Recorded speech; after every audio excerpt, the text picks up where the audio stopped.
The Stronger Smarter Leadership program has been running since 2006, and since that time it's been evolving.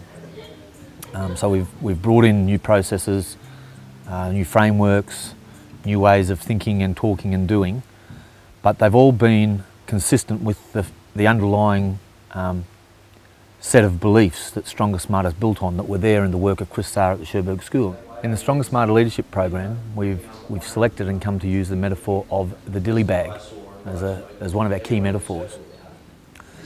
The Dilly Bag, or the Stronger Smarter Dilly Bag, represents all the stuff that we bring with us to the Stronger Smarter Leadership program. So our gifts, our talents, our strengths, our preferences, our beliefs and opinions, our experiences. And during the course of the Stronger Smarter Leadership program, we get people to have a look in their Dilly Bag, see what it is that they carry with them. Most of it's awesome because they're successful human beings, but there'll be some stuff in there that's holding them back nevertheless. The conversational processes that we set up are about getting people to look at how they've maybe been in the past and how they could be better in the future. So we introduce a whole range of tools which enable stronger process. We use a whole range of conversational process frameworks, provocations, powerful questions. So the tools in the Dilly Bag emerge through our collective work and individual work of becoming.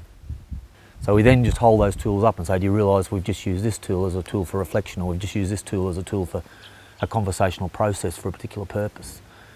Now, if those tools work for you, put them in your Dilly Bag. If they don't, just leave them. It's okay. We all need different stuff at this point in our journeys. The stories that we heard here at Cherbourg, Pop John Stanley's story, totally went in my Dilly Bag because it was so much a liking to me, and his whole mannerisms in himself, the way he looks at life and says, nobody is going to tell me what to do anymore. I write my own story. I've taken that, and that's in my Dilly Bag, and that's really changed the outlook of everything that I look at now, because, yep, heaps of stuff has happened to me, but I write my own story, and I'm not going to use all that baggage that's in my Dilly Bag as my excuses anymore. The one that struck me the most straight off the mark was the provocation about how we respond when we're challenged, about whether or not we are looking with defensiveness or possibility. And for me, I became very reflective quite quickly on that and thought, yeah, I probably need to allow for more possibilities when I am feeling challenged and not just respond in the same way that I always do. And it made me realise that as part of the perceptual positioning, I spent a lot of time in P1, and I just don't think that's the person I want to be. P1 is where you're spending a lot of time with your I statements. I think, I believe, I. P2 is where we spend time looking outwards. You think, you believe, you. And P3 is looking at a whole group of real shared collaboration moving forward. And I think that a lot of the time we like to hope we're in P3. We like to hope we're moving for the group, but maybe we're doing that I think, I think, I think. So in Stronger Smarter, we're given a number of tools that we're putting into our Dilly Bag. One that I took away from the last meeting was courage. The courage to have challenging conversations, the courage to go out there and work with the community, the courage to go out there and ask people to come in and help us.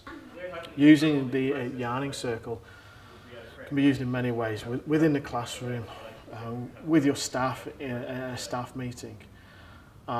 We're seeing big positive moves with the yarning circle at our school. Having a walk talk, we were supposed to walk around together and discuss our feelings about what we were going through, what we're listening to here at the Stronger Smarter, and I suppose have somebody else reflect upon what we were saying and give us feedback.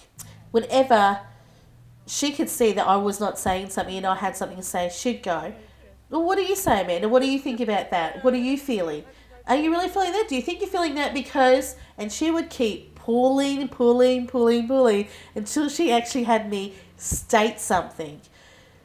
So having her do that to me every day, maybe twice a day when we went out and did our walk talk, it actually made me realise that whole lot of looking at myself was so damn important and crucial for my growth, for my journey.